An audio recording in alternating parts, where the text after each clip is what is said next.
ಹೆರಿಗೆ ನೋವು ಕಾಣಿಸಿಕೊಂಡ ಹಿನ್ನೆಲೆಯಲ್ಲಿ ಆಸ್ಪತ್ರೆಗೆ ತೆರಳಲೆಂದು 108 ಆಂಬ್ಯುಲೆನ್ಸ್ ವಾಹನದಲ್ಲಿ ಮಂಗಳೂರಿಗೆ ಹೋಗುವ ವೇಳೆ ದಾರಿ ಮಧ್ಯೆ ಹೆಣ್ಣು ಮಗುವಿಗೆ ಜನ್ಮ ನೀಡಿದ ಘಟನೆ ಮಂಗಳೂರು ಹೊರವಲಯದ ಪಡೀಲ್ನ ಅಡ್ಯಾರ್ ಕಣ್ಣೂರು ಬಳಿ ನಡೆದಿದೆ.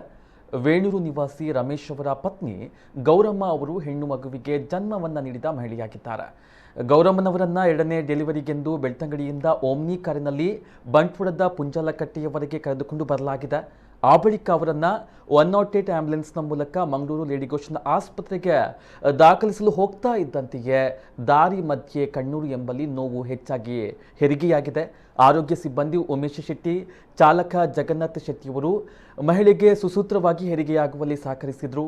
ತಾಯಿ ಮಗುವನ್ನ ಲೇಡಿ ಗೋಶನ್ ಆಸ್ಪತ್ರೆಗೆ ದಾಖಲು ಮಾಡಲಾಗಿದ್ದು ಆರೋಗ್ಯದಿಂದ ಇದ್ದಾರೆ.